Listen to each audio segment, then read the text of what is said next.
Bismillahirrahmanirrahim. Assalamualaikum warahmatullahi wabarakatuh. Waalaikumsalam warahmatullahi wabarakatuh. Di sini kami akan mempresentasikan hasil makalah kami yang berjudul Model Pembelajaran Azure. Yang pertama akan disampaikan oleh Mbak Gita. Yang pertama, pengertian model pembelajaran Azure. Model pembelajaran Azure adalah model pembelajaran yang dikembangkan oleh Sarah Smadino, Robert Hennig, James Russell, dan Misha Molinda dalam bukunya yang berjudul Instructional Technology and Media for Learning. Dalam metode ini terdapat beberapa langkah penting, di antara yang pertama, menganalisis karakter siswa, menetapkan tujuan pembelajaran, memilih media, metode, dan bahan pembelajaran, mengaktifkan keterampilan siswa, evaluasi, dan revisi. Model pembelajaran ini diciptakan untuk memudahkan pengajar dalam memilih media, metode, dan strategi yang sesuai untuk anak didiknya, sehingga dapat menciptakan proses pembelajaran yang efektif, efisien, dan menyenangkan. Salah satu contohnya yaitu dengan memanfaatkan media dan teknologi yang tersedia. Dengan memanfaatkan media dan teknologi yang sesuai, maka siswa akan lebih mudah dan dalam menerima dan memahami materi yang disampaikan oleh pengajar, sehingga tujuan pembelajaran yang diinginkan akan tercapai. Yang selanjutnya, mengenai langkah-langkah model pembelajaran Azure yang akan disampaikan oleh Mbak Besti. Yang kedua, langkah-langkah model pembelajaran Azure. Yang pertama, melakukan analisis karakteristik siswa. Langkah awal yang perlu dilakukan dalam menerapkan model pembelajaran Azure ini adalah dengan mengetahui karakteristik siswa terlebih dahulu. Pemahaman mengenai karakteristik siswa akan sangat membantu dalam tujuan pembelajaran siswa. Analisis karakteristik siswa meliputi karakteristik umum, kompetensi spesifik yang telah dimiliki sebelumnya, dan gaya belajar siswa.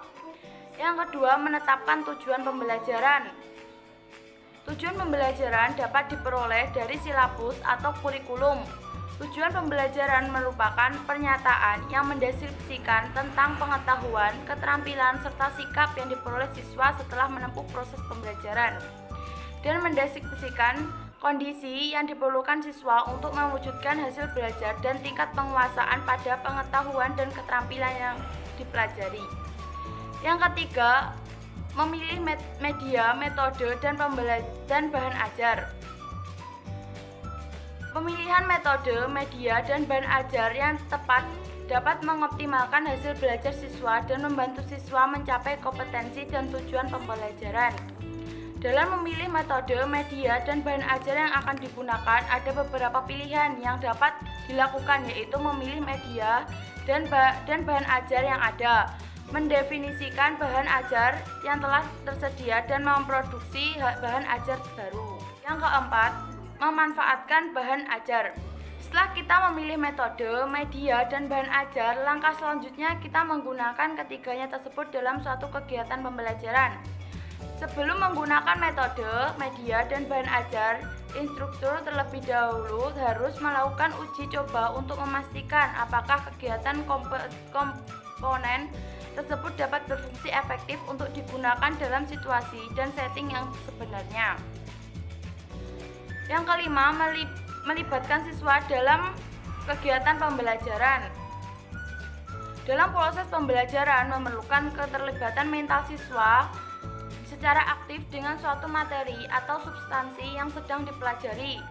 Pemberian latihan merupakan landasan contoh cara melibatkan aktivitas mental siswa dengan materi yang sedang dipelajari.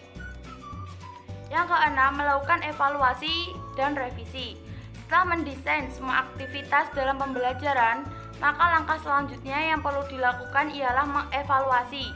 Tahap evaluasi dalam model ini dilakukan untuk menilai efektivitas pembelajaran, tetapi juga hasil belajar siswa-siswinya. Proses evaluasi terhadap semua komponen dalam pembelajaran perlu dilakukan agar dapat memperoleh gambaran yang lengkap tentang kualitas sebuah program pembelajaran. Yang selanjutnya yaitu kelebihan dan kekurangan model pembelajaran Azure. Yang pertama, kelebihan model pembelajaran Azure. Yang pertama yaitu memiliki lebih banyak komponen dibandingkan dengan model materi pembelajaran, sistem penyampaian dan penilaian proses belajar mengajar. Yang selanjutnya yaitu melakukan evaluasi, yakni dengan cara pengulangan kegiatan. Yang ketiga, lebih mengutamakan partisipasi pembelajaran dalam poin recur learner partisipan, sehingga diadakan pengelompokan kecil seperti pengelompokan belajar mandiri dan tim, serta penugasan yang bertujuan untuk memicu keaktifan siswa. Yang selanjutnya yaitu yang keempat, guru harus menyampaikan materi serta mengelola kelas dengan memanfaatkan media pembelajaran, metode, dan bahan ajar secara optimal. Yang kelima, mode pembelajaran Asura sangatlah sederhana dan guru mampu menerapkannya. Yang kedua, kekurangan mode pembelajaran Asura. Yang pertama, adanya suatu penambahan beberapa tugas dari seorang pengajar. Yang kedua, perlu adanya upaya khusus untuk mengarahkan siswa dalam kegiatan belajar mengajar. Yang ketiga, tidak hanya meliputi suatu mata pelajaran tertentu saja. Yang keempat, meskipun komponen-komponennya itu banyak, tetapi tidak semua komponen desain pembelajarannya tersebut ada di dalamnya. Yang kelima, lebih mengutamakan penyampaian materinya di model ini. Pendidik lebih ditekankan dalam kreativitasnya dengan kerjasama antar pendidik serta siswa agar lebih berkembang baik dengan model kegiatan belajar mengajar ini. Selanjutnya, kami akan menampilkan hasil video observasi kami di MAN 1 Magetan. Berikut videonya.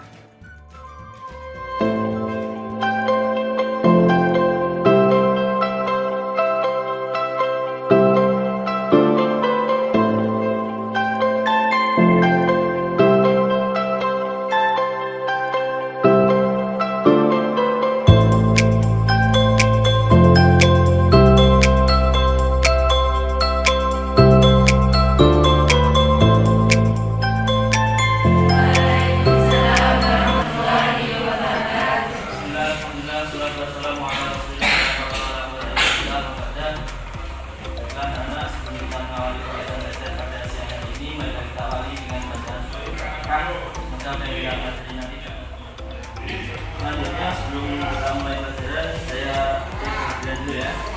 Langsung apa di pertemuan kali ini? Apa materinya? Ini adalah materi yang kalian tunggu ya.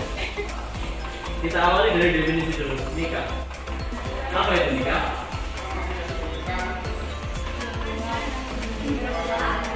Dengan Rasul ya, dengan Rasul. Serah terima. Serah terima dari siapa?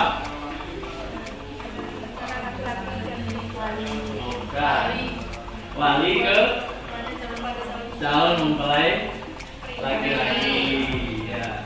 Kemudian apa lagi? Melanjutkan keturunan boleh. Ya, jadi cara melanjutkan keturunan di dalam Islam yang dibenarkan adalah satu-satunya cara dengan cara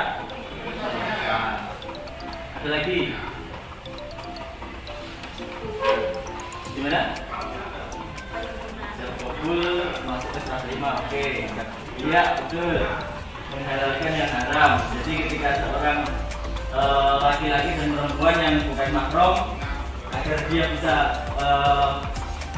memiliki hubungan yang sah dengan cara mengetahui apa itu definisi nikah. Karena memang usianya sudah belum ya. Oke. Untuk dasar menikah sudah dalam Al-Quran silakan banyak dalil Al-Quran yang menjelaskan pernikahan. Salah satunya adalah di surat An-Nisa ayat 1. Ya ayuhan nasu tabu rabbakum alladzi khalaqakum min nafsin wahidah wa khalaqnakum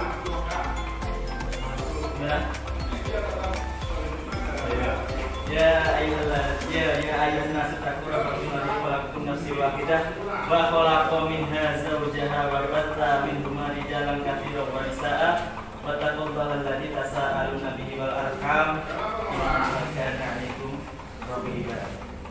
Jadi di situ terdapat redaksi arti bahwasanya manusia itu diciptakan berpasang-pasang, ada laki-laki ada perempuan. Di situ seorang laki-laki pasti memiliki pasangan perempuan. Makanya dalam Islam sangat tidak dibenarkan adanya pernikahan yang sama jenis.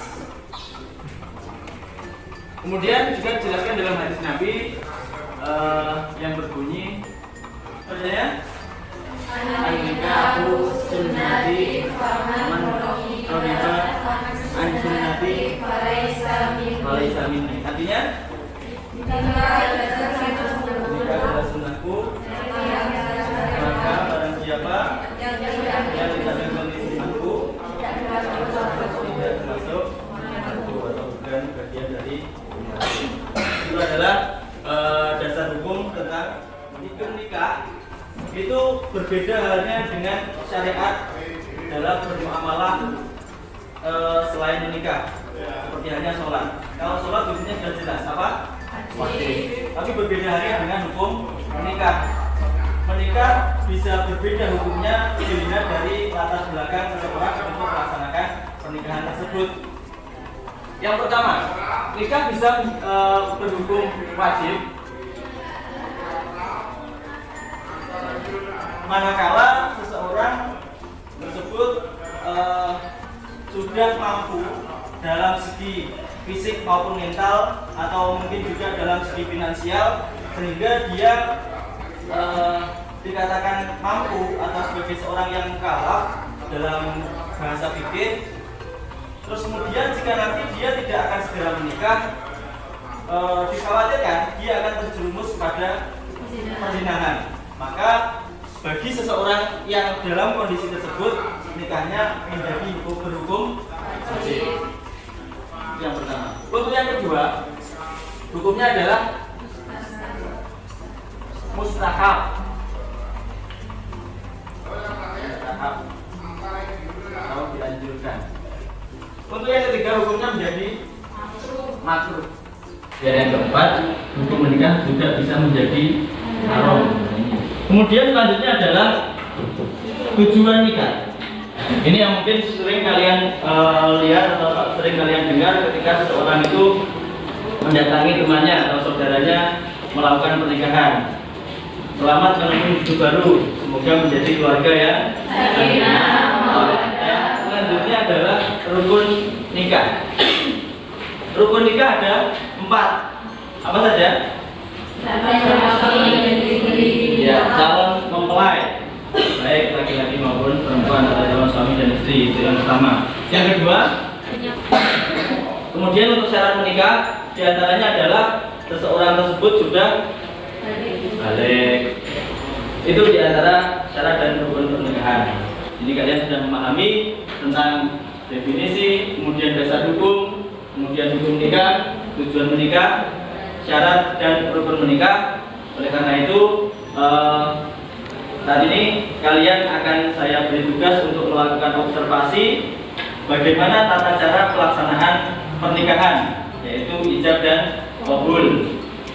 Nanti silakan kalian cari literatur melalui internet, boleh pakai YouTube dan lain sebagainya. Nanti kelas ini saya bagi menjadi 2 kelompok untuk melakukan observasi. Nanti setelah observasi kalian saya berikan tugas untuk membuat video ijab dan qabul. Bisa dipahami?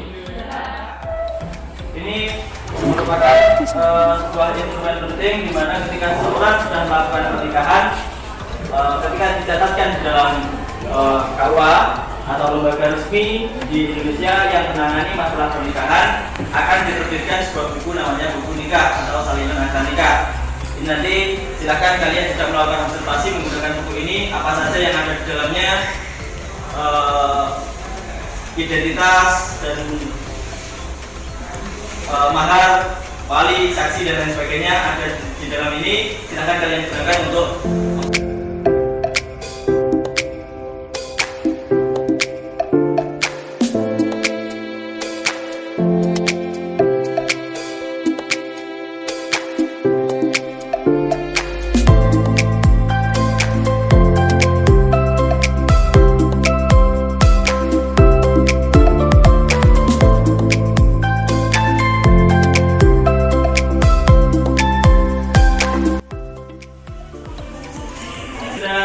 semuanya ya? Sudah, silakan nanti kalian latihan dulu, kemudian kalian. Setelah itu kalau sudah benar-benar matang, nanti kalian bikin video. Minggu depan kalian presentasi menggunakan video yang kalian buat. Oke, silakan kembali. Baik, demikian untuk materi kita pada siang hari ini. Kita akhiri awal hingga akhir. Ada kalau tidak mohon maaf. Kita tutup dengan bacaan Fathul Majlis.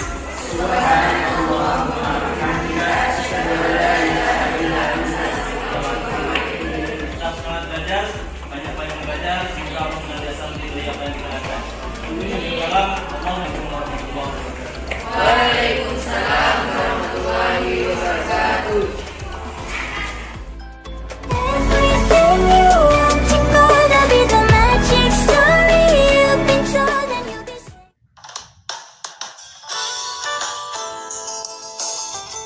Bismillahirrahmanirrahim. Saya nikahkan dan dikawinkan anak saya Rizky Jira Mamali dengan Joni Gunawan bin Ahmad Saleh dengan surat dan surat alamat bayar tunai. Saya terima nikah dan kawinnya Rizky Jira Mamali binti Muhammad Salahuddin dengan nama tersebut dibayar tunai. Apakah bahasa Indonesia?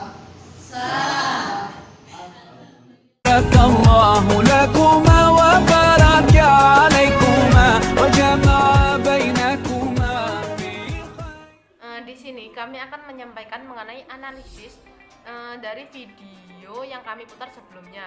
Observasi tersebut kami lakukan di MAN 1 Magetan. Nama guru yang kami observasi bernama Muhammad Abid, mengampu mata pelajaran fikih mengenai bab akad nikah.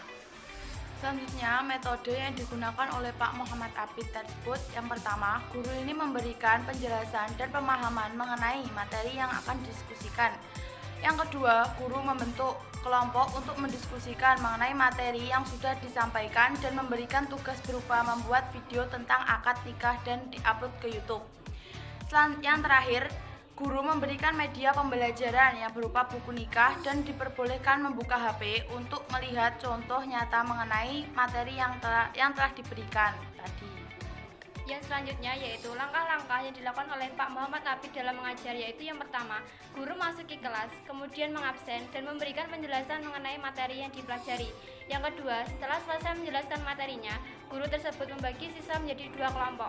Yang ketiga, guru memberikan buku nikah dan memerintahkan siswa untuk mengobservasi mengenai buku tersebut. Yang keempat, guru menginstruksikan siswa agar mencari referensi berupa video akad nikah dari YouTube. Yang kelima, guru memberikan tugas berupa membuat video mengenai akad nikah. Yang keenam, yaitu guru menutup pembelajaran dengan melafalkan doa kafaratul majlis. Sekian presentasi dari kami. Bila ada kurang lebihnya kami mohon maaf. Billahi taufik wal hidayah wa ridha wal inayah. Assalamualaikum warahmatullahi wabarakatuh. Waalaikumsalam warahmatullahi wabarakatuh.